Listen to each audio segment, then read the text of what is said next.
तो आज हम जानेंगे कि ग्रेटर नेपाल क्या है और इसकी रियलिटी क्या है। इससे पहले आप लोगों ने जब भी ग्रेटर नेपाल का नाम सुना है तो आपके माइंड में यही आता है कि इंडिया ने नेपाल की ज़मीन के ऊपर कब्जा किया हुआ है। लेकिन आज की वीडियो में देखेंगे कि इंडिया ने नेपाल की ज़मीनों के ऊपर क्यों कब्जा किया और क्यों ग्रेटर नेपाल को इंडिया ने तोड़ा। तो आज की वीडियो देखेंगे और आपके साथ शेयर करेंगे कि कैसे अंग्रेज़ों ने 1816 में ग्रेटर नेपाल को तोड़ के एक नया मुल्क बनाया जिसका नाम हिंदुस्तान है और इसके बाद पाकिस्तान बना।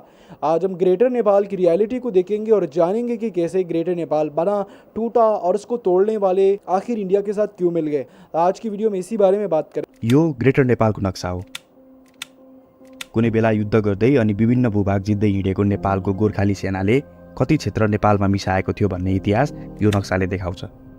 यी सबै क्षेत्र अहिले नेपालमै भएको भए नेपालको सिमाना भारत र चीनसँग मात्र होइन, बङ्गलादेश र भुटानसँग पनि जोडिएको हुने थियो। यस्तो अवस्थामा भूराजनीतिक रूपमा अहिले नेपाल जुन व्यवस्थामा छ त्यो धेरै हदसम्म रहने थिएन। तर यी क्षेत्रफल नेपालले गुमाएको 200 वर्षभन्दा बढी भइसकेको छ। भारतमा शासन गरिरहेको बेलायतको इस्ट इन्डिया कम्पनी र नेपाल बीच भएको युद्धमा नेपालको हार भएपछि गरिएको सुगौली सन्धिबाट गुमेको नेपालका ती क्षेत्र अहिले भारतीय भूभागको रूपमा छ। ग्रेटर नेपालको अवधारणा अघि सार्दै ती भूभाग नेपालले फिर्ता पाउनुपर्ने माग नेपालमा उठ्ने गरेको छ। तर ग्रेटर नेपालको अवधारणा नयाँ होइन, यो विगत 200 वर्षदेखि नै कुनै न कुनै रूपमा अगाडि आइरहेको छ। अनि यसले नेपालीहरूबीच भित्रभित्रै समर्थन पाइरहे पनि सरकारको औपचारिकतामा यी कुराहरू कहिले उठेका छैनन्। अनि पछिल्लो पटक भारतले आफ्नो नवनिर्मित संसद भवनमा अखण्ड भारत अर्थात् द ग्रेटर इन्डियाको नक्सा राखेपछि नेपालमा पनि द ग्रेटर नेपालको अवधारणा पुनः सतहमा आएको छ अनि यसले कहिले नपाएको जनसमर्थनहरू पनि पाउन थालेको छ। यसअघि राजनीतिको मूलधारमा कुरा नभएको ग्रेटर नेपाल पनि यति बेला त्यहाँ पनि छलफल हुन सुरु भएको छ। हामी त अहिले नै खुम्छौँ, कुनै बेला नेपाल योभन्दा ठुलो थियो, त्यो ठुलो भएको कुरा अहिले पनि हाम्रो मानसपटलमा छ। यी कुराहरूको सन्दर्भमा चाहिँ यदि कुनै अर्को देशले मेरो यथार्थ नक्सा फरक छ, सांस्कृतिक नक्सा फरक छ भन्ने आफ्नो विचार राख्छ भने नेपालको पनि यथार्थ नक्सा यो छ, तर हाम्रो सांस्कृतिक नक्सा योभन्दा विशाल छ, फरक छ भन्ने कुरा नेपालले पनि आफ्नो त्यो हैसियतको प्रयोग गर्छ। काठमाडौँका मेयर बालेन शाहले त आफ्नो कार्यकक्षमा नेपालको आधिकारिक नक्सा हटाएर ग्रेटर नेपालको नक्सा नै राखेका छन्। तर के ग्रेटर नेपालका अभियन्ताहरूले भने अनुरूप नै गुमाएको आफ्नो भूभाग नेपालले फिर्ता पाउने आधार र व्यवहारिक अवस्था छ कि ग्रेटर नेपाल एउटा थ्योरीकै रूपमा मात्र सधैँभरि रहनेवाला छ? नमस्ते, म हुँ सरोज कार्की र प्रोजेक्ट कुराको आजको भिडियोमा म यसै प्रश्नको उत्तर खोज्ने प्रयास गर्नेछु। र मैले आफ्ना भिडियोहरूमा उठाइरहेका विषयवस्तुहरू तपाईँलाई ठिक लाग्छन् भने च्यानललाई सब्सक्राइब गर्नुहोला।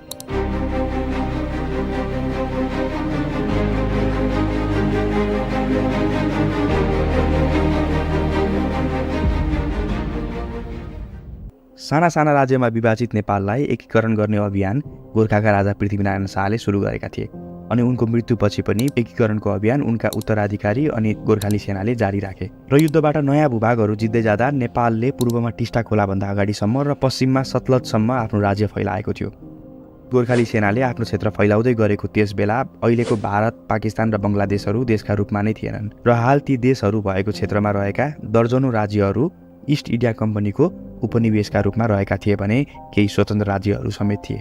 त्यस समय यस क्षेत्रमा दुई शक्तिले आफ्नो क्षेत्र फैलाउँदै लगेका थिए, एउटा नेपालको गोर्खाली सेना र अर्को इस्ट इन्डिया कम्पनी। अर्कोतिर तिब्बतसँग व्यापार गर्न इस्ट इन्डिया कम्पनीलाई नेपालको अधीनमा रहेको भूभागहरू आवश्यक पर्नेवाला थियो। त्यसैले यी दुवै शक्ति कुनै न कुनै समय एक आपसमा जुझ्ने लगभग निश्चित थियो। सोही अनुमान अनुसार नै सन् 1814 मा नेपाल र इस्ट इन्डिया कम्पनी बीच युद्ध भयो। 1 वर्षभन्दा बढी चलेको उक्त युद्धमा नेपालको हार भयो र 1816 मा सुगौली सन्धि गरियो। त्यसपछि नै आफूले जितेका विभिन्न क्षेत्र नेपालले गुमाउनु पर्यो। यसरी गुमेको भूभागमध्ये तराईका केही क्षेत्र सुगौली सन्धि भएकै वर्षको डिसेम्बर महिनामा इस्ट इन्डिया कम्पनीले नेपालसँग राम्रो सम्बन्ध बनाउनका लागि फिर्ता गरिदियो र यसको करिब 4 दशकपछि इस्ट इन्डिया कम्पनी विरुद्ध भएको सिपाही विद्रोहलाई नेपालका प्रधानमन्त्री जङ्गबहादुर राणाले गोर्खाली सेना पठाएर दमन गरिदिए। यसबाट खुसी भएर ब्रिटिसहरूले थप केही भूभाग नेपाललाई फिर्ता गरिदिएका थिए, जसमा तराईको बाँके, बर्दिया, कैलाली र कञ्चनपुर क्षेत्र पर्दछ। यसका लागि नेपाल र बेलायत बीच 1860 मा सन्धि भएको थियो। यस सन्धिपछि भने नेपालले कुनै पनि भूभाग फिर्ता पाएको छैन र ग्रेटर नेपालका अभियन्ताहरूले नै ती बाँकी रहेका 60,000 वर्ग किलोमिटरभन्दा बढीको क्षेत्रफल नेपालले दाबी गर्नुपर्छ भन्ने धारणा राख्दछन्।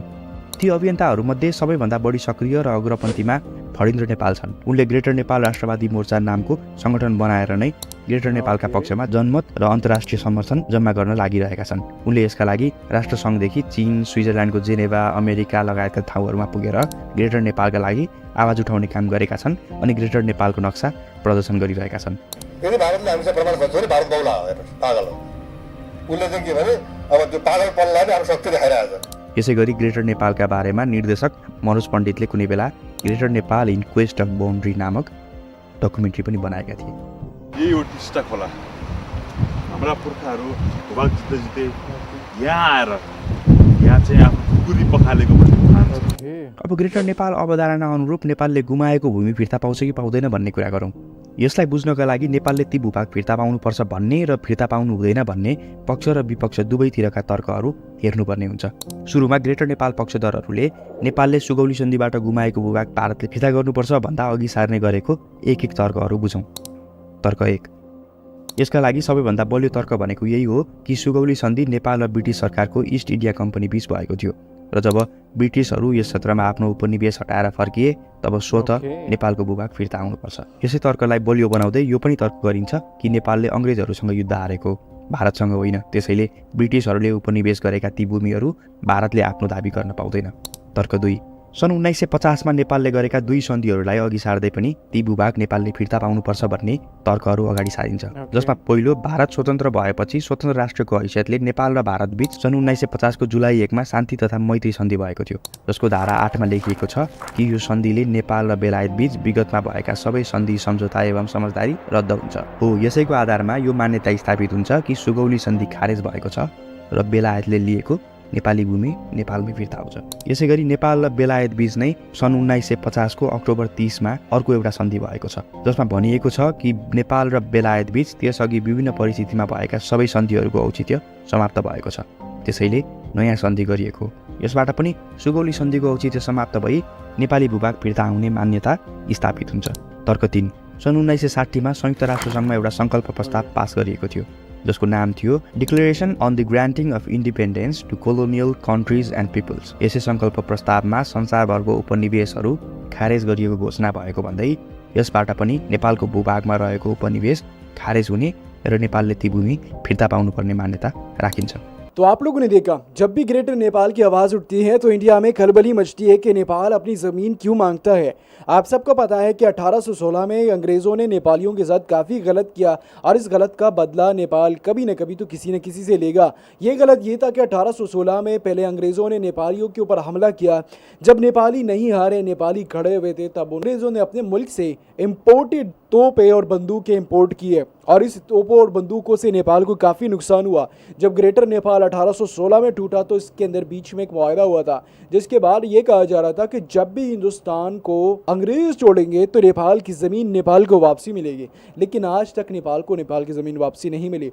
1947 में पाकिस्तान इंडिया आज़ाद हुए। 1947 के बाद इंडिया ने नेपाल को ये कहा कि हम आपके मुल्क के साथ मिल जाएंगे, तो लेकिन मिला नहीं। आज भी अगर ग्रेटर नेपाल की आवाज़ उठती है तो सब यही कहते हैं कि ग्रेटर नेपाल की ज़मीन इंडिया के पास है। जी बिल्कुल इंडिया के पास है, लेकिन बात यहाँ पे ये कि अंग्रेज़ों ने नेपाल के साथ गद्दारी की है। अंग्रेज़ों ने नेपालियों को ये कहा कि जब हम आपके मुल्क को छोड़ेंगे, हिंदुस्तान से वापसी जाएंगे, तो हम आपको ज़मीन दे देंगे। तो यहाँ पर उनकी गलती है और उन्होंने ये ज़मीनें नहीं दी। आज ये नेपाल की ज़मीन इंडिया के पास है और इंडिया वाले कहते हैं कि हमारी ज़मीन है, हमने तो गोरों से छीन के ये ज़मीनें ली है, तो हम आपको कैसे दें। यही पे सारा मसला खड़ा होता है और सबसे बड़ा मसला जो आता है वो ग्रेटर नेपाल का मसला आता है। और इसके बाद जो दूसरा मसला आता है तो काला पानी, लेपू लेक और ओलंपियादुरा का, ये सारे मसले आते हैं, जिसकी वजह से अचानक ये सारी प्रॉब्लम्स कड़ी हो जाती है। और आप सब समझते हैं कि भाई ग्रेटर नेपाल की ज़मीन क्यों नहीं आती। तो ग्रेटर नेपाल की ज़मीन हलवा नहीं है कि आपको प्लेट में मिल जाए। आप लोगों ने जद्दोजहद करनी पड़ेगी, आपको निकलना पड़ेगा, प्रोटेस्ट करने पड़ेंगे, जब जाके ग्रेटर नेपाल की ज़मीन नेपालियों को मिल सकती है।